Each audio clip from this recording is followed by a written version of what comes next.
platform for the young and the young at heart to perform, share knowledge, and discuss about their artistic journey and experiences, and thereby motivate other younger aspiring performers.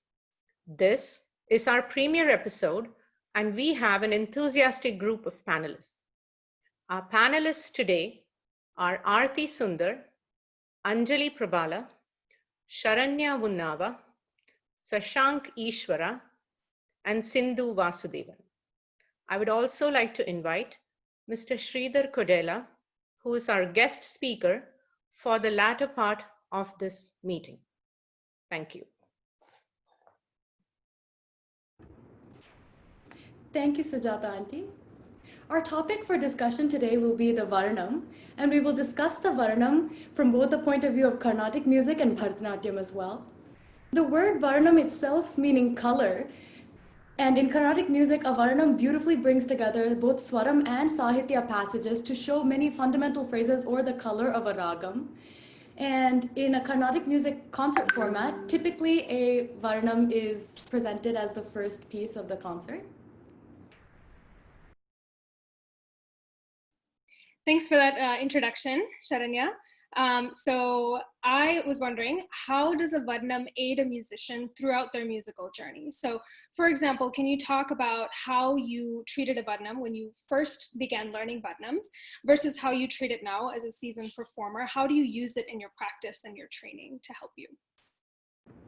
Great question. When I was learning my first few Varnams, definitely the Varnams served to help me with an introduction to Gamakam movement and continuity, as well as providing an introduction to the phrases or the raga bhava of the certain ragam.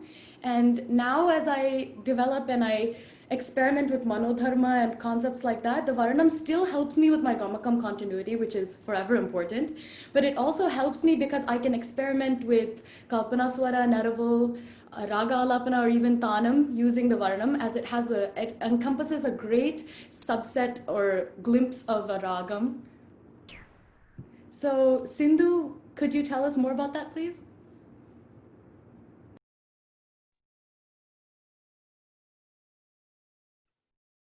I think you're in mute, Sindhu.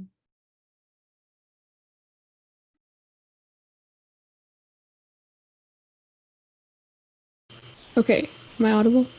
Okay, sorry about that. Good morning to all of you in the US and good evening to all of you in India or on the Western Hemisphere. We're so glad to have you here today. My name is Sindhu Vasudevan. So I will be talking about how I use Varnam to practice Nedival as I've advanced in my musical journey. Varnam, as Sharanya said, can be used in multiple ways. So I'll be demonstrating the Nedival aspect. For today's demonstration, I've chosen the Viriboni Varnam in Bhairavi, which is a very common Varnam, so I hope you all enjoy this.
So as I presented, you come back to the main line or the as we say normally when presenting a Ragam Tanam Pallavi. But in this case, it's helpful to develop your ideas by using a Varnam.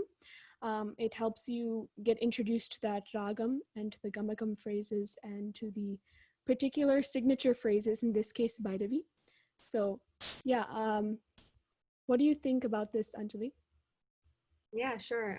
That was a wonderful demonstration, by the way, of Bhairavi and of even Neraval in Bhairavi. And to add to that, I completely agree with you.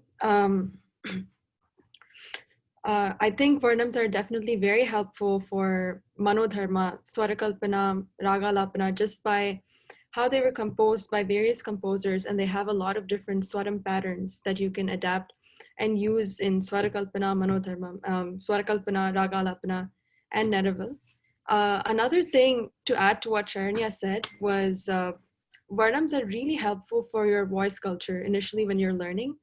Um, One personal experience of mine when I was in a more beginner stage is my teacher made us sing 10 of like the basic Varnams just repeatedly a couple of times. And we presented that just 10 Varnams, 2 speeds. And that really helped my voice culture and helped me build up more strength and just in general improved my voice culture. Um, I wanted to show a demonstration of how you can use Vardhams for Svarakalpana and for Ragalapana, taking phrases from them. And for this, I am going to show you a demonstration in Kalyani, Adi Talavada.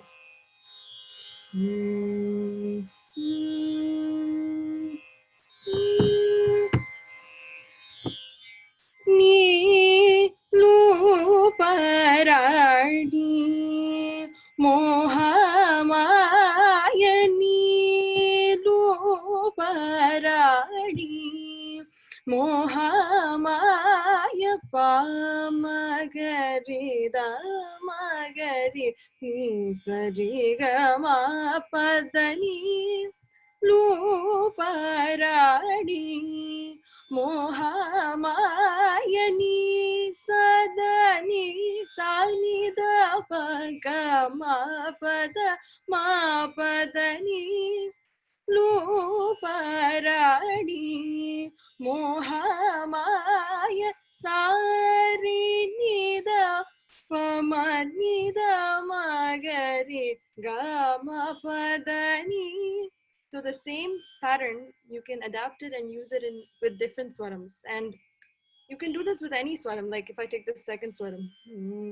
Pada pa maga ma pa magari sani sari sadani sari ga ma padani sari ni sadani sani da pa ga ma padani da pa ma pa ga ma padani Luparadi. And if you take a Aditala Kirtana like Nijadasa Varata, Nijadasa Varada Bujagadi Pashayana Nisa Nidapa Maga Mapada ma padani padani sani sadani padani mujam. So you can use all these patterns in the Swarakalpana. And in Ragalapana, I wanted to show you a demonstration with the Atatala. So if I take Vanajakshri, the Atatala Varnam,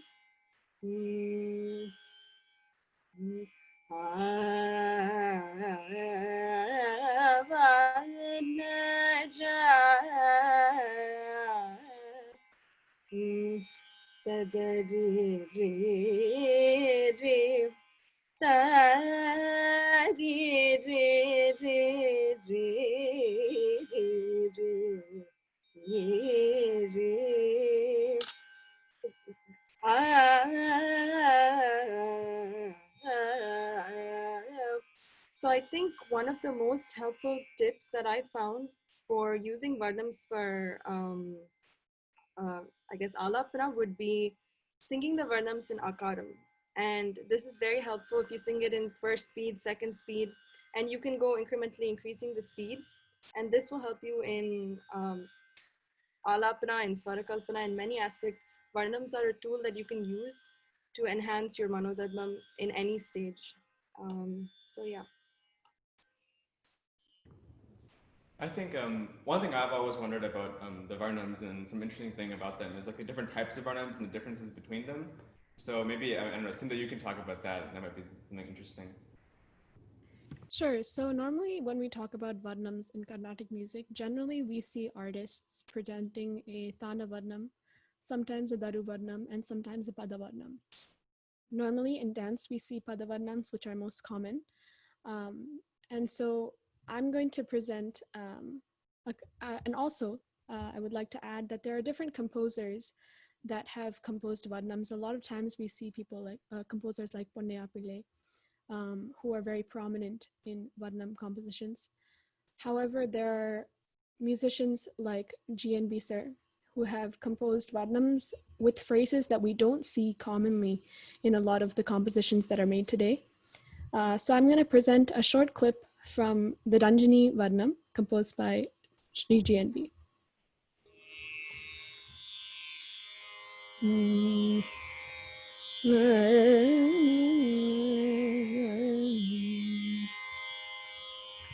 Inta jalamu se yaka inta jalamu se yaka ri gaga sazani da madada disa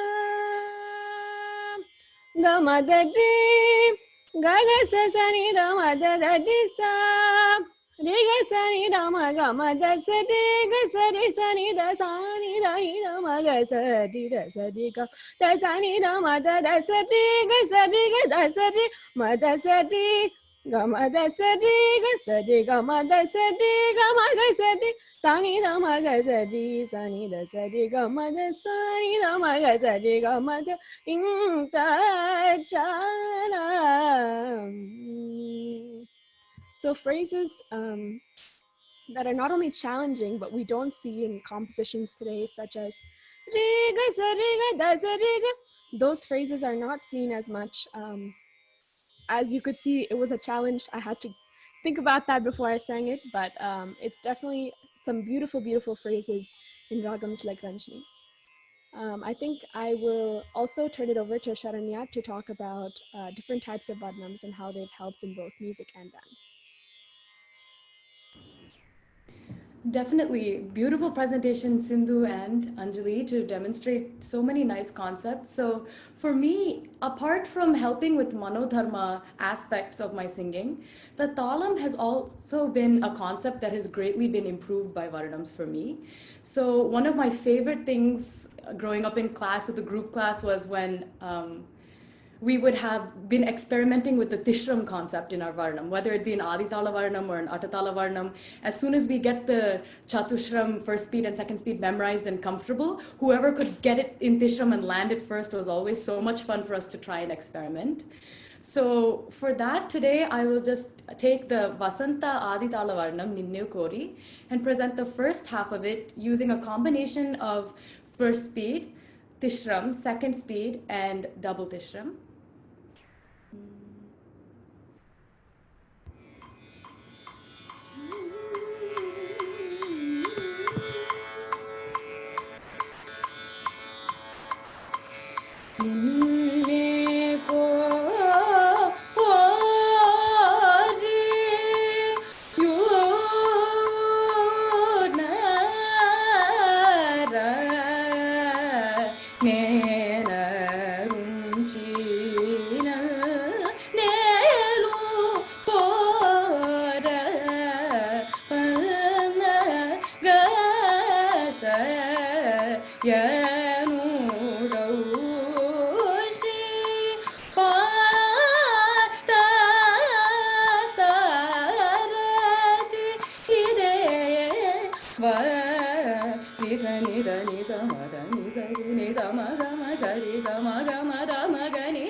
Udaushi Pata Sarati De Pari Sani Dari Sama Dari Sani Sama Gama Sari Sama Gama Dama Gani Dani Dama Gama Gadi Dama Gadi Ni Dama Sani Ni Dama Ni Dama Dama Gadi Sani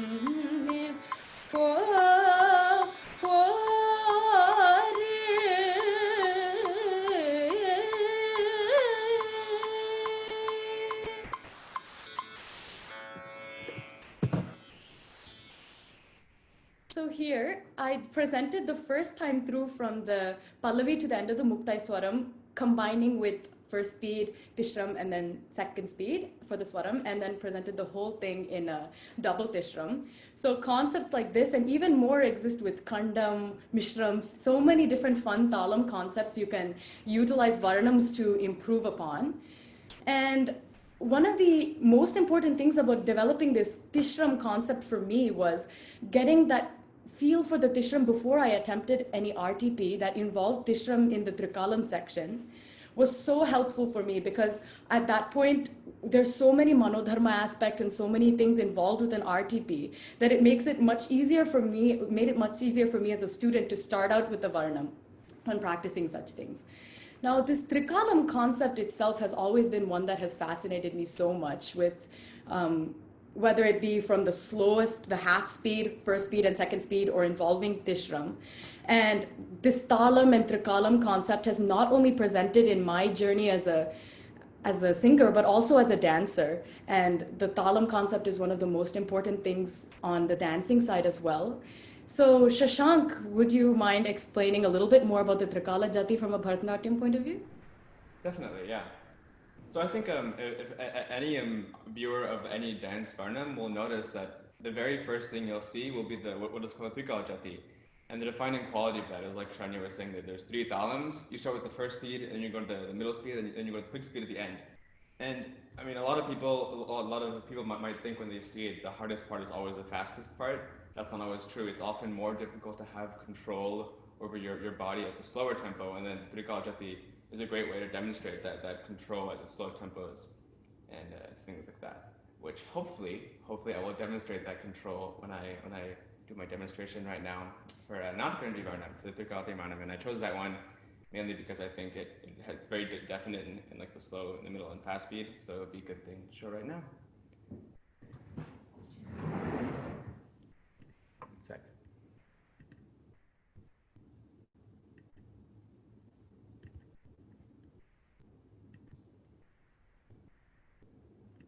Swami நானுந்தனடிமை என்று உலகமெல்லாம்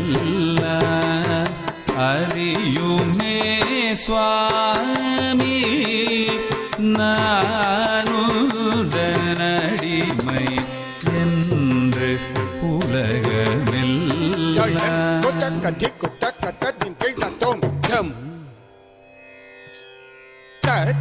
Jam ta ta ta jam ta ta ta ta ta jam ta ta di ko ta ding ding na tom tak kat jam ta jam ta ka ta jam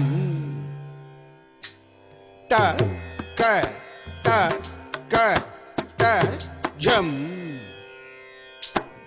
ta ka di ko ta ding gin na tom tak kat jam tat jam tak kat jam tak kat jam tak dikku tak ding ding nat tom tak jam tak jam tak jam tak dikku tak ding ding nat tom tak jam tak jam tak jam tak jam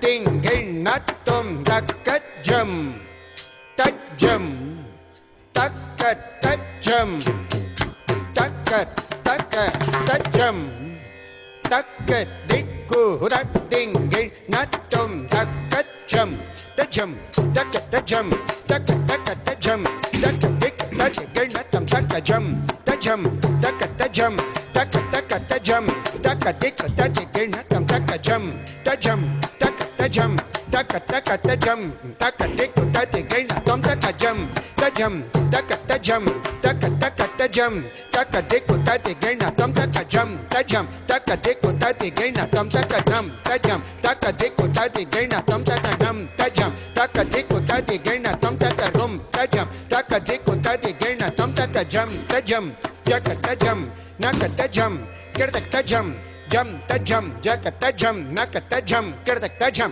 naka jaka gin natum naka jaka gin natum naka jaka taka deko kirtak dar kirdum naka jaka gin natum naka jaka gin natum naka jaka taka deko kirtak dar kirdum naka jaka gin natum naka jaka gin natum naka jaka taka deko kirtak dar kirdum taka deko kirtak dar kirdum taka deko kirtak dar kirdum சுவாமி நானுந்தன் அடிமை என்று உலகமெல்லாம் அறியுமே.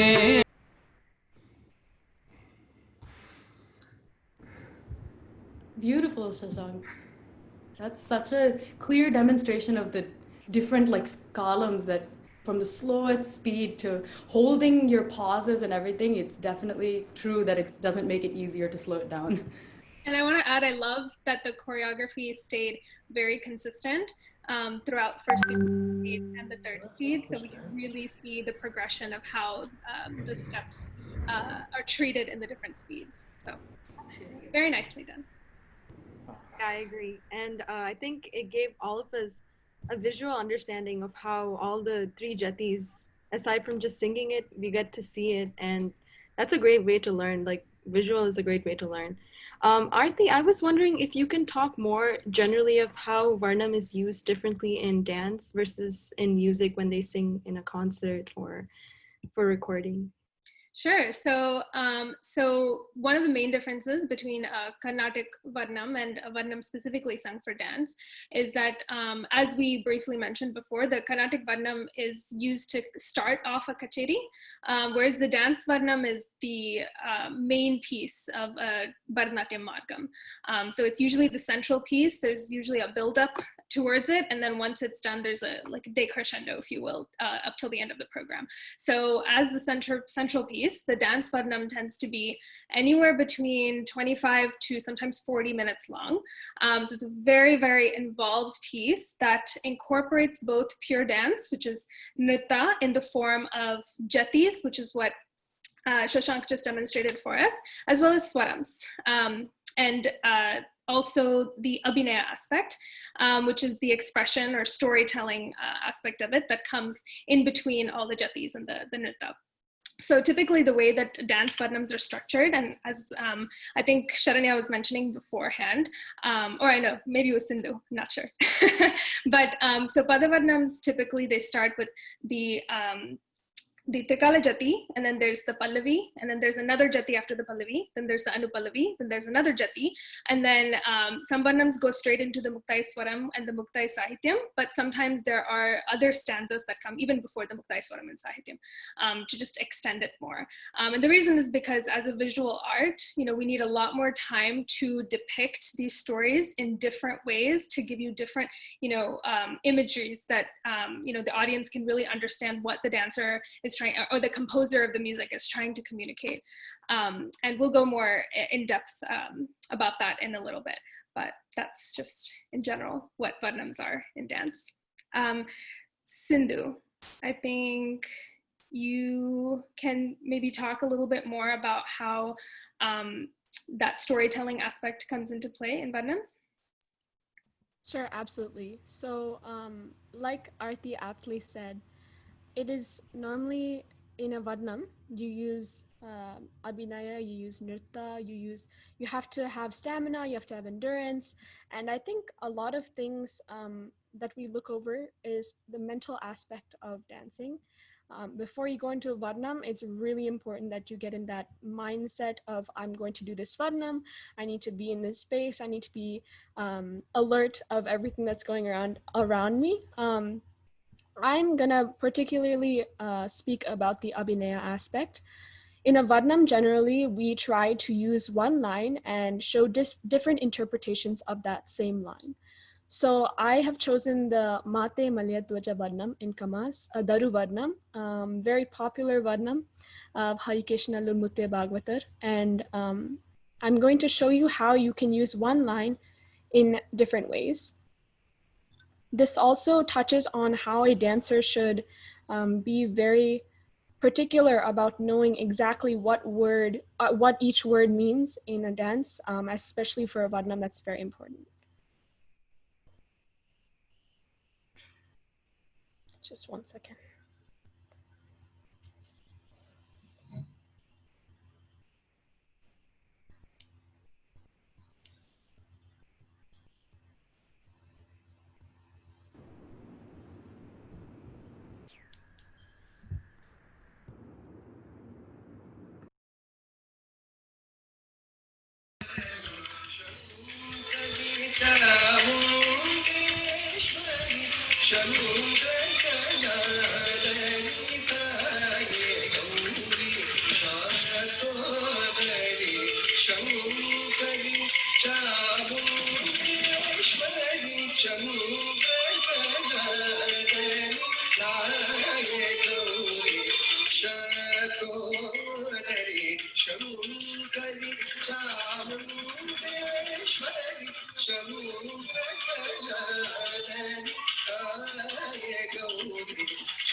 So this is just a small snippet into how you can show one line in different ways. Normally in this Varnam particularly, I have learned a Sanchari Baba that comes after this that talks about how Devi kills the demon, and you show that. So they normally, in this case, the musician, the vocalist will do some nadaval. In that place, you can show entire story. So in the choreography that I have learned, you show an entire story of how Devi kills that demon in multiple ways. And so that is just an insight of how you can use one line and show it in different ways. I want to quickly add, that was a really great demonstration. And one of the exercises that I sometimes do with abhinaya, as Sindhu said, with different lines coming, with the same line coming multiple times, you're showing it in different ways. In order for your abhinaya to be a little more nuanced and to start polishing it, sometimes it helps to just perform that single word. So shato, take shatodari for example. So if that line comes 3 times, so shato, you're depicting shatodari in 3 different ways. Try to do the action for shatodari back to back and see if you are yourself differentiating the abhinaya for that, so that every time you do it, it doesn't look repetitive, and you're figuring out nuances and your expressions or the way that you're holding your hands to give the audience something a little bit different to look at, even though you're trying to depict the same line. So definitely. And I think that, yeah, exactly. And I think that a lot of us, when we do abhinaya pieces that are not only like abhinaya that's not only in a Varnam, a lot of the exercises that we practice when as students is that using that same line and seeing how long we can sustain till we run out of ideas. And I think as you get older, also you start to learn by watching other dancers of how they interpret, and you could interpret that a completely different way. So I think it varies from dancer to dancer, and obviously you can see that in the difference in choreography as well. So we have touched on various aspects of a Varnam. Aarthy, would you like to share what your favorite aspect of the Varnam is? Sure. So one of my favorite things about Varnams is the stark difference between the first half and the second half. So the first half of dance Varnam, typically is very slow, and the second half picks up the speed. So it's usually sung in double speed of the first half. And so as a consequence, the entire mood shifts, in the piece. And so if you take a Shringara Varnam, for example, you're depicting a Naika or a heroine as the main character who is either pining for her lord, or she's talking to her Sakhi or her friend, asking her friend to bring her lord to her because she wants to be with him. And the entire first half, usually in these types of Varnams, is very, slow, and she's just kind of, yearning for him. So it kind of, I don't want to say drags, but it's very slow and very deep. It goes very deep.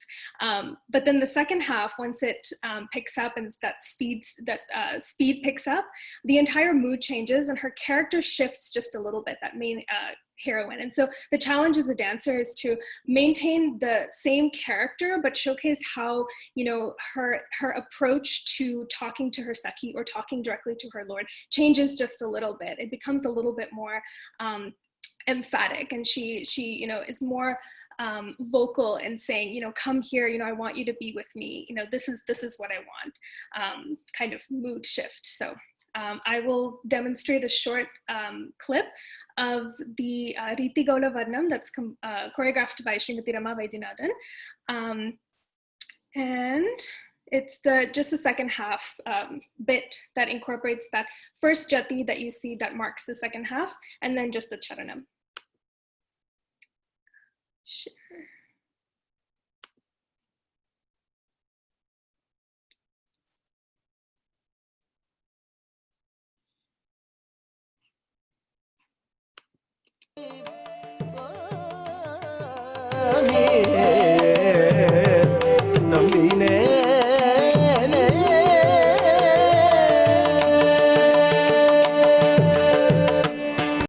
So sorry, I want to quickly give a short introduction to this piece.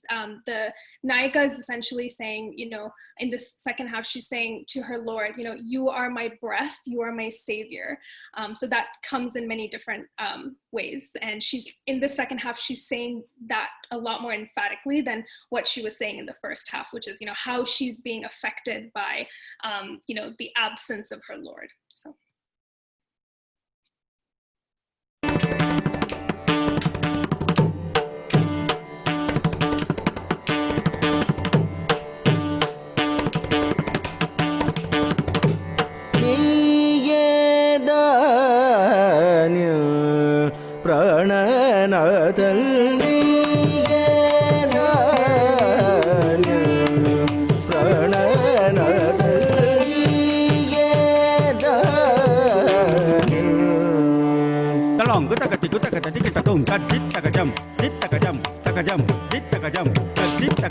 Takanam, takarum, takadik, kita takadik, takajam, dit takajam, dit takajam, dit takajam, takanam, takarum, takadik, kita takadik, takajam, takanam, takarum, takadik, takajam, takanam, takarum, takadik, takajam, takanam, takarum, takadik, kita takadik, takajam, takanam, takarum, takadik, kita takadik, takajam, dit takajam, takanam, takarum, takadik.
Beautiful, so beautiful.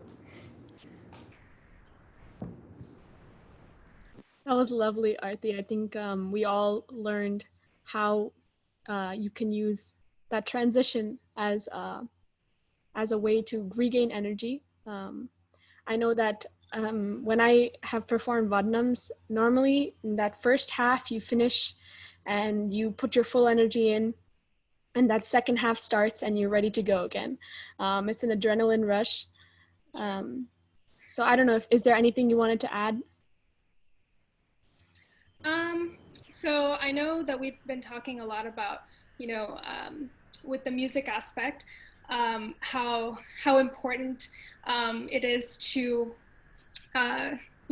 for the tech to be in line with what the singer and musician wants.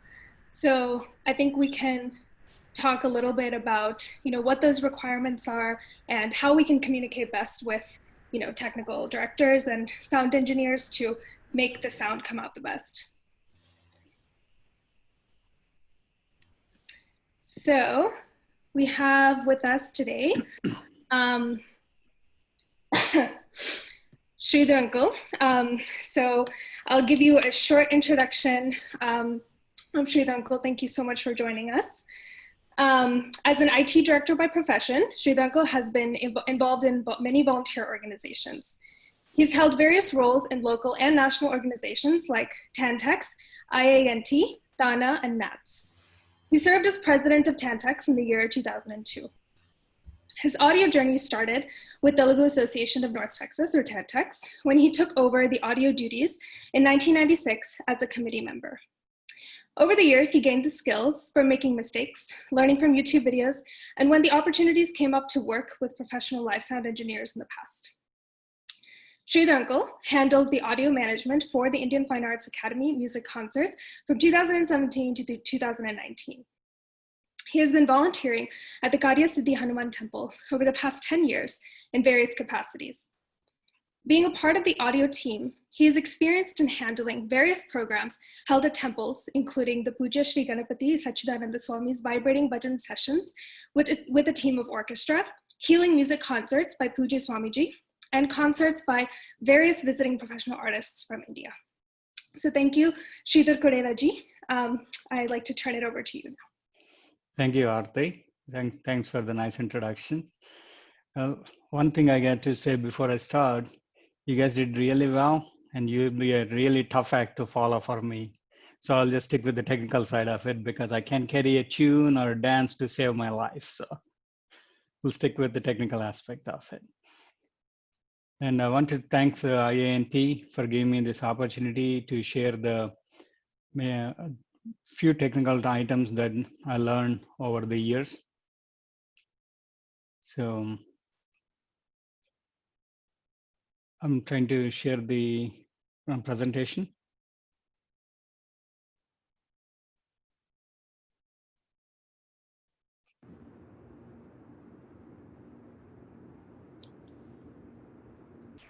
Aarthy, is your sound still Somebody's still sharing. Somebody needs to turn off the share.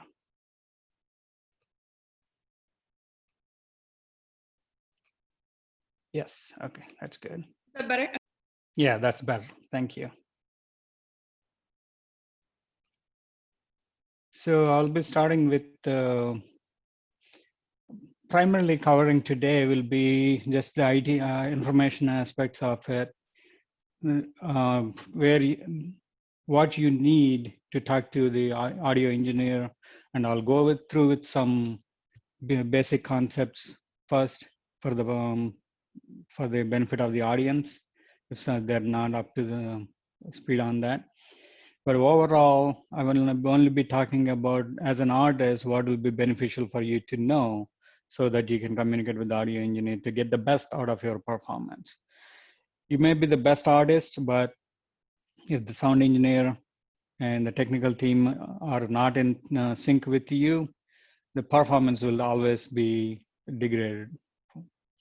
So we all attended concerts where we know the artist is a grade 1 artist, top level artist, but you come out of the concert saying, hey, that was not the right setup.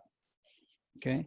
So the topics I'll be covering is some of the brief terminology, and we'll talk about some frequency ranges for different instruments and vocals, and what types of microphones we have, how do we handle the microphone, and some EQ, and towards the end, we'll talk about the communication aspect of it. When we're talking about the audio engineering, there are two aspects of it. One is the live audio mixing, where you are actually at a program and you have audience and the performance is going on. You're mixing the audio as it happening. The second side of it is the studio recording. In the studio recording, you have the luxury of being able to stop and go back and re-record a phrase or a piece of the music. Whereas in a live audio mixing, you're basically live or die by the moment. Okay. You always heard a lot of the people that are especially into light music and also in the classical music aspects of it heard the term voice culture. What it means basically is you have a natural voice. What do you do the training to be able to provide different sounds, the range of sounds from the lows to the highs, and be able to consistently handle it with good quality, good volume, good consistency, not breaking the voice cracking in the middle of the song, things like that. You will also hear the term dry vocals or vocals are too dry. That means is they're not saying your throat is dry, but basically what they are saying is there's recording is done with no special effects, nothing. So sometimes it sounds really flat. So the reverb is one of those special effects we normally use to make it the volume sound better, the voice sound better, as if it is being recorded in a big performance hall type stuff. And the last piece is a lot of technical aspects of it in there. So I'm not going to go through a lot of it, just what is known as equalization or EQ, where the main goal of it is to try to take out the aspects of the hall acoustics, the types of mics in use, and any kind of frequencies that are conflicting and causing the feedback, okay? So when we're talking about the frequencies, as you have a lot of instruments, right? We have Venus and all that stuff. But let's stick with generally, there is a basic 4 categories that normally used in most of the audio engineers used by. In a larger halls, they have a lot more breakdowns of these, but for a medium-sized halls and things like that, the digital boards, a lot of them use these basic categories. One is the low frequencies, which is less than 125 hertz, and low to mid is 125 to 1K, and the high mids and the highs. Don't worry, you don't need to remember any of these numbers. All you have to remember is just there are lows, low mids, high mids, and highs. So when you talk about female vocals, they tend to be in the middle of low mids to the high side of it. Whereas the male vocals starts from the low side of it and comes towards into the low mids, and few of them can go into the high mids. But generally, these are the ranges that. So when you're talking about the instruments, yeah, they have, for example, piano goes from 190 to almost 16 to 18 kilohertz. Likewise, violin goes from 196 to 10, flute different range, veena and tabla. The main thing I wanted to show you here is if you look at the high ranges, violin can go pretty high up, whereas tabla cannot go that high, even with harmonics. So the base fundamental frequencies the tabla normally provides is 70 to 200 and 200 to 2K. The higher end is very rare, more of a harmonics generated. So if you're trying to program or if you're trying to communicate with an audio engineer, having the knowledge of what is when you say low, mid, or high, the audio engineer immediately knows what you're talking about. Instead of saying, something else, okay, it doesn't sound right, or for example. So when we come back to the microphones, there are 2 basic types of microphones. One is called condenser microphones, and the second one is dynamic. The condensers, they are really good. They have a really good, nice, clean sound. They pick up really well, but also that is their problem because they pick up everything. So if there is a little differentiation or different little problem in the hall acoustics, you bet the condenser is going to amplify that and cause problems. So normally in halls that are not very well tuned, that's why audio engineers prefer to use dynamic mics, because they're a little bit more forgiving to hall acoustics and instruments in use. Whereas condensers can pick up a really good signal, they can provide a really warm signal in terms of the voice quality of it. But if you don't know how to handle those, they can cause all kinds of problems in a heartbeat. So that's why a lot of engineers prefer the dynamics mics, and recording studios always use the condensers because there they have fully controlled environment in terms of acoustics, right? So how do you select the mics? A lot of the times you get into the hall, you're at the mercy of what they have in stock. It's not like you can, a lot of the halls won't even let you bring your own mic. But if you do have a choice, then you can prefer to work with the audio engineer and tell them, hey, I prefer this microphone. Do you have it, or can I bring one? But do that at least 2-3 days ahead of the program day. So you don't want to walk into the hall and give the microphone to the audio engineer and say, I want to use this mic. There's a 50% chance they'll say no, because the hall may not be even set. They didn't have time to test it, right? So you're walking in with a brand new mic they never worked with, and they don't know how it behaves in that hall. So that's the risk they are not willing to take. But normally the Shure SM58 has been the workhorse of the industry for the live audio part of it. It is really good quality and is pretty rugged. You can drop it and it still keep functioning. So that's why you see a lot of the SM58 Shure microphones in the performance halls. When you're picking instruments, mics for the instruments, for mridangam, for example, you use two mics, right? One on the left-hand side, one on the right-hand side. On the left-hand side, which produces the bass sound, okay, there you're going to use a 58, and on the high side, you will use 57. So like that. So, but audio engineers can help you with these combinations, and you can tell them what your preference is. That's how you can work with, okay? The one thing I noticed over the years is the pickup mics, especially with the violins and the guitars and kind of stuff. One example, I had a program and the artist brought a violin that already had a pickup mic. We hooked it up and it was pretty noisy. It is not clean and it's producing a lot of high sounds, not enough on the bass side of it. So it was basically sounding like screechy, and there's like a fan going behind it.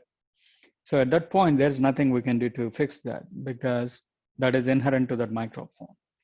So we ended up using an external mic and said, okay, we're not going to use that because that quality is not good. So when you're picking up a pickup mic and you're basically going to get it installed into the instrument, spend the right money. So for example, in the $200 range, Myers has one called a Feather, and that is supposed to be really good mic for violins, for example, like that. So you can do the research, and there's a bunch of them available.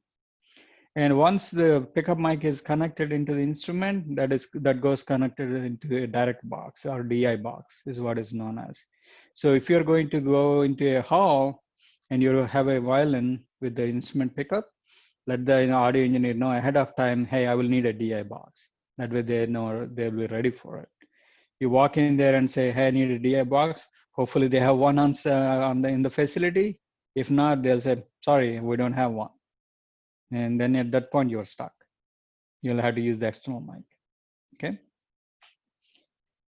So placement is one thing that I have noticed over the years that there is a lot of issues with. So preferably the distance to the performer to a dynamic mic should be within 4 to 6 inches. So that's the distance between your lips and the start of the microphone head. If you sit about a foot away from the microphone with a bunch of papers in front of you, for example, the microphone is not going to pick up enough signal. And what that does is now audio engineer has to do extra work to try to compensate for it. One disadvantage of it is the more gain you give to the microphone to compensate for the low signal, it also amplifies everything else around it. That means you have more chances of feedback or something else getting caught by the mic and going into the speakers. Okay. The second part of it is not everybody has the luxury or the gift of being able to be sustain a volume level from the all the way at the low end to the high end, right? So, for example, you are a singer and you know your high end is high side of it is a little bit weak. When you go to high pitch, you can't sustain as much volume. Then come closer to the mic. Okay? Use the mic's amplification to help you. That way, whether it's a high pitch or low pitch that you are weak on, when you know you're going to get into it, come closer to the mic. That compensates for the volume drop. Okay, that way the audience won't be any better because they're hearing the same, pretty much similar volume. They'll think we have the same range. Okay. Instruments also micro placement is really important. What I always notice is we set up during the sound check, we set up the microphones and everything, and the program starts. After one or two pieces, people start adjusting, readjusting, sitting, right, artists. And they forget the microphone where it was earlier is now a little bit further away, and they're still playing at the same level.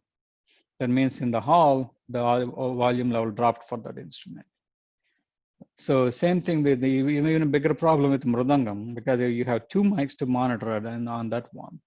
So you need to be able to do that, because once a program starts, audio engineer is not likely to come run up to the stage and try to adjust the mic for every piece every time you move, right? So you'll have to be cognizant of it and you need to handle it yourself.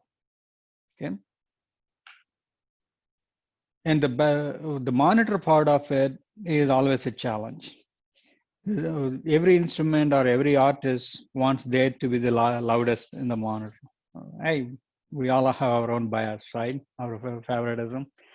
So if somebody is playing mridangam, they may want the mridangam to be the loudest. The problem is now vocalists can't hear anything that they are singing. And when they can't sing, when the vocalist is the main artist in the group and they can hear themselves, there's a good chance they'll go off tune or out of shruti or out of beat. And it's going to be a big mess. So as a singer, you need to be the one to say, hey, this is how I want the stage sound. And the sound engineer can work with you and set you up, but you have to tell them, because they're not sitting right behind you to hearing all of it. They're in front of you, looking at you, and you can say, okay, that is good, or no, I need a little bit more my volume on this, or mridangam needs to come down a little bit. Right? Those are the types of the communication that you need to do. And the bigger problem is as we start trying to go higher and higher volume, okay, I want more volume, more volume, more volume. The next thing you will have to face with is the feedback, because you can push the speakers only to a certain level. Once you get past that, you're going to start getting in the feedback range, and that spoils the whole concert mood. Because if something is going well and everybody's enjoying, the last thing you want to hear is the big squeal coming out of the speakers, right? So this is the most technical aspect of audio engineering, is equalization. I'll be upfront with you. I don't know everything in there either. There's basically a big science behind it and a lot of art. So, but as a singers and everybody that is on the stage, the three main things that you need to remember what it is used for. One, we're going to remove the feedback. And second one is adjusting the sound for the hall acoustics. So some halls can do a lot of reverb, a lot of echo type stuff, or they'll reproduce the bass sounds too much, that affects it. So those are the things that we're trying to do to tune it out. Normally that part is done by the audio engineer by themselves. What they need your participation on is the last point, which is the compensate for the mics in use. So you know now naturally how you will sound. And when you're hearing yourself on with the mic and the speakers, and if you're not hearing the natural voice like yours normally is, then that is where this audio engineer needs to know. Because a lot of the times you may be coming into a hall that audio engineer never seen you there before, right? And this is the first time you're performing in a hall, so they don't know how you naturally sound. So that's where you can communicate with them and say, hey, this is not sounding right. Let's work on this. Okay. So the favorite line that audio engineer likes to hear is, it doesn't sound right. And the audio engineer will be standing there trying to figure out, okay, so what does that mean? Remember that highs, lows, and high mids and low mids that we talked about earlier? That is the language they will understand. Say, for example, if you're sounding too tinny because of the microphone, for example, you can tell them, hey, I want some low mids added to this. That language they will understand. And then they will add some of the bass stuff to the mix and kind of balance out the microphone quality issues. Okay. Likewise, the hall acoustics also impact the vocal quality quite a bit. So that needs to be one thing you will face in that scenario is you are on the stage, right? So you won't be able to hear what the hall sounds like.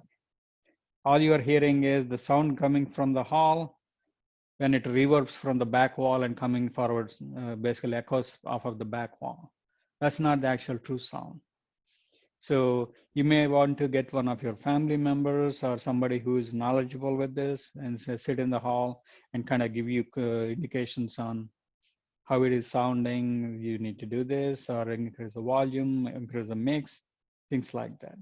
So that's how you accommodate for the hall acoustics, because you don't want to sit on the stage and tell the audio engineer, hey, I want more volume on the more of my voice, more on the hall speakers, because you're not hearing the real sound. That way makes it a little harder for the audio engineer to work with you, because you are telling him something, him or her something, and then they make the change according to it, then it messes up the hall. Okay, so normally the hall quality, leave it to the audio engineer or one of your family member that can communicate with you and the audio engineer. That will be the best way to do it. One last thing we'll talk about this on is the reverb. Reverb is where you add a bit more special effects to the voice to make it sound better. We normally use reverb only on vocals and string instruments. Now, normally it's not used on the percussion instruments like tabla or drums or mridangam. Okay, so that's the technical aspects of it from a performer's point of view. So if you have any questions, I'll try to answer it. As I say, if I don't know the answer, hopefully I'll make up a story.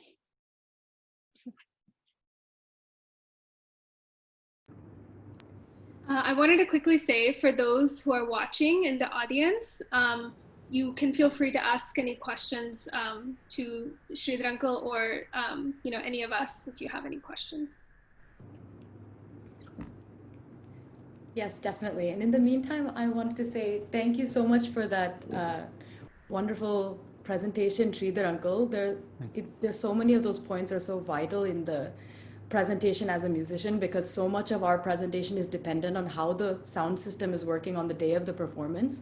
One question I had was, from your experience for helping with different concerts and programs, is there a certain position for the mixers, whether it be in the front or the side, or the monitors, sorry, whether it be in the front or the side, that usually works best for creating that on-stage balance? You can use both of them. It depends on how much time you have. If you have a lot of time for a pre-sound check, I have done monitors in the back, but if the time check or the sound check time is limited, then we prefer doing it from the front. The reason is the microphones at the back side of the microphone, where the cable actually connects to the microphone, that is what is known as a dead spot. It doesn't pick up anything from there. Whereas if you put the monitor behind you and you didn't have enough sound check time, there is a good chance there is going to be feedback. So it's always preferred to be from the back, front of it, especially if there's no time for sound check. And when you go have a performance, spend as much time as you need on the sound check, because that's vital. Once the program starts, you can't be trying to make adjustments on the fly, because that spoils the environment or the experience for the audience. Yes, thank you so much. Yeah, Sridhar uncle, thank you so much. That was a really nice presentation. I think I am, I have more information to communicate with the audio engineer than just saying, I don't think this is how I want it to sound. I had another question on the location of the concert. For instance, if you're doing it in a hall or in somewhere where it's an open location, what are a few settings we have to look out for in terms of reverb or high mids and all of those if you're doing it in different locations, like a small hall or a really big hall or somewhere outside? A lot of the times, if you are in an outside environment, then you have a lot more what is known as a liberties you can take, because the sound is not going to come back to you, to the microphones, because it is just traveling continuously out into the open. But within the hall, if it is a smaller hall or a bigger hall, you definitely have to worry about the hall acoustics. And also, if the audio engineer never worked with an Indian music program before, that's where the challenges kind of multiply, because they don't know how the mix is supposed to be. For example, mridangam is supposed to be at this level, whereas violin is supposed to be almost the same level as the vocal or whatever, right? That information they don't have. When they don't have that information, what they do is they make an assumption based on their background, which may be a pop background or a rock music background. Then we get interesting audio out of it. So in those scenarios, the communication becomes really critical at that point. Being able to tell, hey, I need you to reduce this so I can get the right balance on it. And with that scenario, you definitely need a person in the audience that can communicate with you or with the audio engineer and say, hey, bring this down, and or bring up the violin volume up, or bring down the mridangam right versus mridangam left, right? Things like those. I have worked in both the as the audio engineer and also the lookout in the hall in the past for different programs, where I would communicate with the in-house audio engineer and say, hey, we need to tweak this a little bit more. Okay, they're willing to work with you, but one thing they will hate is if they have 10 people coming and telling them 10 different things. That's a recipe for disaster. So. Thank you, uncle.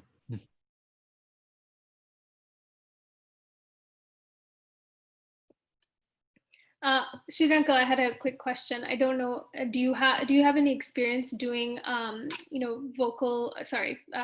dance performances? So doing the sound engineering for dance performances with either live music or with recorded music? Well, we did some, yes. Not as many as I did for the vocal only, but definitely do some dance programs. Okay, got it. So for the dance programs, especially with the vocals being there on the stage also, it doesn't complicate the material enough, but one thing that does it can definitely complicate is the communication. In a regular audio program, for example, the audio engineer can see all of them, right? So he can pick up the clues they give, for example. Right. So without having to say something into the mics or whatever, they will give us clues with verbal hand signals. But with the dance programs, they're onto a side. Sometimes we don't even see them because the lights are not on them, the lights are on the dance floor. So that becomes a little bit more challenging, trying to get the communication with the performers, especially on the audio side, with the audio engineer. What we normally try to do in that scenario is we'll stage one person behind the screen that can have like a cell phone or a headset that can communicate directly back to the audio team. So the artist can give signals to the back of the screen, and then they'll relay the message to us. Yeah, and I think just a comment generally that I have experienced a lot with live musicians is there's always an issue with not being able to hear the music louder than your own salenge.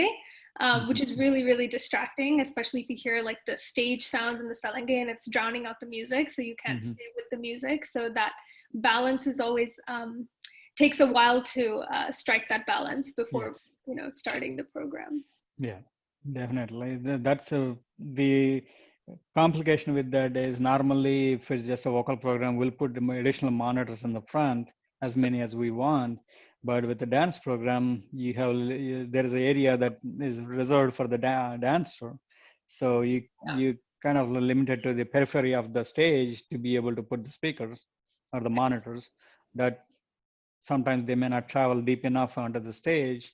When you're all the way at the back and close to the side or the back curtain, you can't hear anything. Right. So that's the problem there. So. Thank you. So I think if there's no more questions, I would just like to take this chance to thank Sridhar uncle for coming here and gracing us with his audio expertise. And Thank also, you. And also all the viewers here for our first Virtual Vibe session and panel. Thank you for coming here and supporting us. And with that, I believe I'll be turning it over to Nani uncle or my dad for some final words.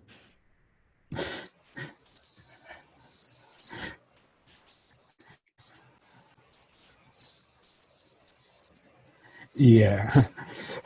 Thank you, Shashank, for finally handing over the reins to me. Thank you all for joining the first ever virtual Vibes brought to you by Indian Fine Arts Academy of Dallas-Fort Worth.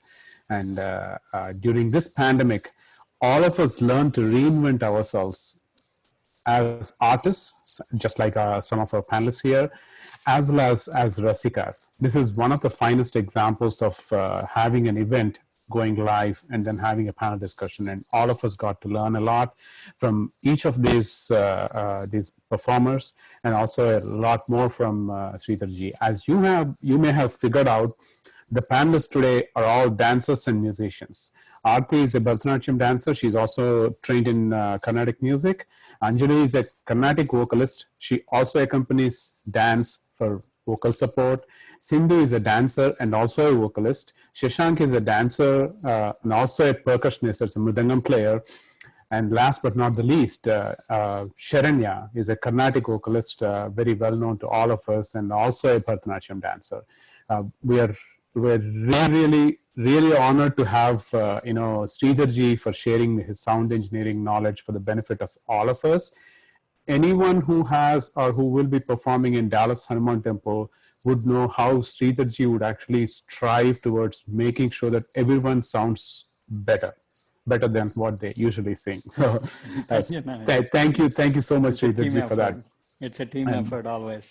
Yes. And this is our first ever virtual Vibes, and please reach us for future participation in virtual Vibes, so IFA. Do follow us, based on many of the inquiries from many of the followers of IFA. Everyone has been wondering, what is this virtual Vibes going to be like? And today you all set a very, very high bar from the panel perspective. And trust me, there is a lot more coming in future on a monthly basis. And we will be inviting a lot more participants. And personally, I got to learn a lot from all of you, both music and dance-wise. And I'm pretty sure the audience also feel the same way. And I really liked, on the dance part of it, that Rama Vaidyanathan's choreography, and the other one, Shashank, forgot to mention, it was Professor C.V. Chandrasekhar's choreography, that other piece that he did. Please like our Facebook page, subscribe to our YouTube channel, and become members of our vast classical music and dance community of Dallas area. Next, I would like to invite you all to our next major event. It's Parambaryam, brought by Indian Fine Arts Academy in collaboration with the Global Carnatic Music Association. It's a series of 14 concerts by well-known artists, which premieres on 25th of July. This is available exclusively to our members on Vimeo. So if you're a non-member, please sign up for the membership for Indian Fine Arts Academy, and just proceeds from the Global Carnatic Music Association concerts. All the proceeds will go to help struggling musicians during this pandemic. Thank you all for tuning in today, and look forward to all your support for Indian Fine Arts Academy in all our future events. Thank you all the panelists and the special guest today. Thank you. Thank you. Thank you.